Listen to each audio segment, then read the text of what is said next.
കുവൈറ്റിനെയും ബഹ്റൈനെയും ആക്രമിച്ച ഇറാൻ ഇരു രാജ്യങ്ങളെയും ലക്ഷ്യമാക്കി ഇറാൻ 7 ബാലിസ്റ്റിക് മിസൈലുകൾ തൊടുത്തതായി അമേരിക്കൻ സൈന്യം സ്ഥിരീകരിച്ചു. ആക്രമണങ്ങളെ സൈന്യം വിജയകരമായി പ്രതിരോധിച്ചുവെന്ന് അധികൃതർ വ്യക്തമാക്കി. മിസൈൽ ആക്രമണങ്ങളുടെ പശ്ചാത്തലത്തിൽ കുവൈത്തും ബഹ്റൈനും അടിയന്തര സുരക്ഷാ നടപടികൾ ശക്തമാക്കി.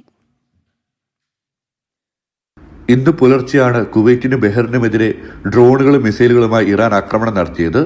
ഇതിൽ 6 മിസൈലുകൾ വ്യോമ പ്രതിരോധ സംവിധാനങ്ങൾ ഉപയോഗിച്ച് തകർത്തതായും ഒരെണ്ണം ലക്ഷ്യസ്ഥാനത്ത് എത്തിയില്ലെന്നുമാണ് US സെൻട്രൽ കമാൻഡ് വ്യക്തമാക്കുന്നത്. കുവൈറ്റിന് നേരെയുണ്ടായ മിസൈൽ ഡ്രോൺ ആക്രമണങ്ങളെ രാജ്യത്തിന്റെ വ്യോമ പ്രതിരോധ സംവിധാനം വിജയകരമായി പ്രതിരോധിച്ചതായി കുവൈറ്റ് സൈനിക ജനറൽ സ്റ്റാഫ് അറിയിച്ചു. ആക്രമണ മുന്നറിയിപ്പിന്റെ ഭാഗമായി കുവൈറ്റിൽ ആകമാനം സൈറൻ മുഴങ്ങി. രാജ്യത്തിന് നേരെ വരുന്ന ഡ്രോണുകളും മിസൈലുകളും പ്രതിരോധിക്കുന്നതായി കുവൈറ്റ് സൈന്യം അറിയിച്ചു. ആക്രമണങ്ങളെ വ്യോമ പ്രതിരോധ സംവിധാനങ്ങൾ തടയുമ്പോഴാണ് സ്ഫോടന ശബ്ദങ്ങൾ ഉണ്ടാകുന്നതെന്നും വ്യക്തമാക്കി. അധികാരികൾ നൽകുന്ന സുരക്ഷാ നിർദ്ദേശങ്ങൾ പാലിക്കാൻ സൈന്യം എല്ലാവരോടും അഭ്യർത്ഥിച്ചു. ബഹ്റിന് നേരെയുണ്ടായ ആക്രമണങ്ങളെ സൈന്യം വിജയകരമായി പ്രതിരോധിച്ചതായി അധികൃതർ അറിയിച്ചു. ആളപായമോ നാശനഷ്ടങ്ങളോ രാജ്യത്ത് റിപ്പോർട്ട് ചെയ്തിട്ടില്ല. ഇന്ന് പുലർച്ചെ 4:15ഓടെയാണ് ആക്രമണമുണ്ടായത്. ജനങ്ങൾക്ക് ജാഗ്രതാ നിർദ്ദേശവും നൽകി.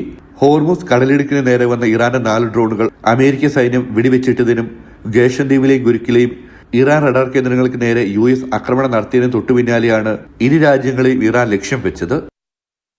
ജനം, ദുബായ്.